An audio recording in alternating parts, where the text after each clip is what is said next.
Tiffany Maddox, weekend evenings on ABC 12 News. Well, here's a live look now at our Flint Sky Cam. Plenty of sunshine and comfortable temps are moving in. Let's check in now with Storm Tracker 12 meteorologist Isaac Cleveland in the Weather Center for a look at what's ahead. How's it going, Isaac? Thank you, Isaac. A massive response from authorities early Saturday morning in Los Angeles after police say a car plowed into a crowd outside a music venue. Dozens of people were injured. One remains in critical condition.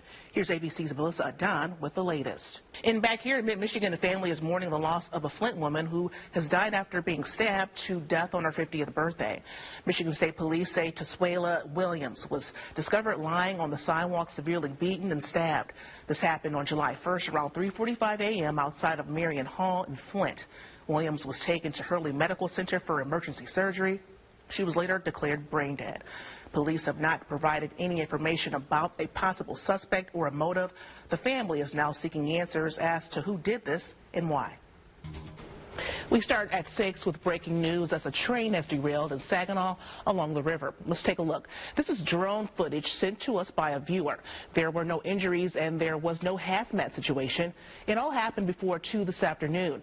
The Lake State Railway train was heading south through the city along Niagara when the train derailed. A train car hauling corn went off the tracks and corn spilled into the Saginaw River.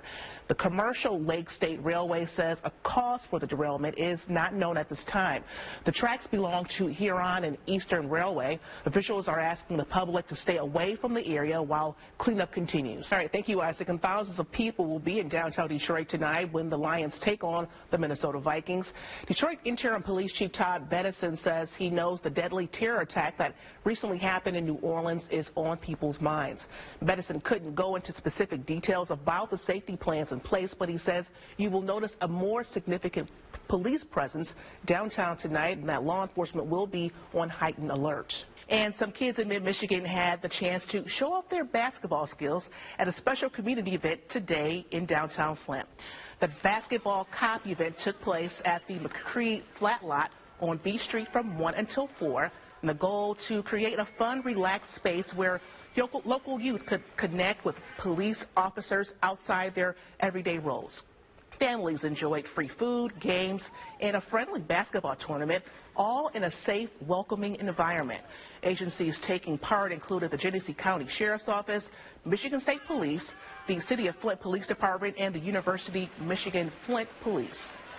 This gives us an opportunity to have a positive interaction with the community that we wouldn't normally get on normal occasions. And so it's important for kids to see us in a different light so that they can come towards us instead of run away from us. The afternoon wrapped up with smiles, high fives, and new connections, showing how a simple game of basketball can help bridge the gap between officers and the community they serve. Lodge and Mid-Michigan Masons joined forces to support a local baseball team this morning. The two organizations helping clean up Flint Southwestern High School's baseball field.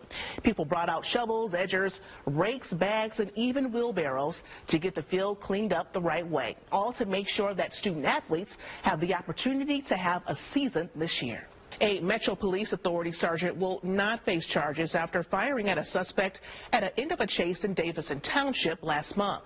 Genesee County Prosecutor David Layton says the sergeant's decision to use deadly force was justified.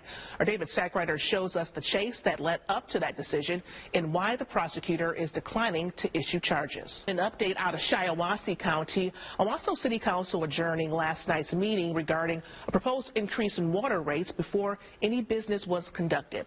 Last week, we reported the Owasso city manager saying the city needs to raise water rates by more than 166% over the next 5 years in order to make necessary improvements to the city's water and sewer system. ABC 12 was at last night's meeting, which saw council chambers filled with residents. The meeting was canceled due to too many people being in such a small location. Tiffany Maddox, weekend evenings on ABC 12 News.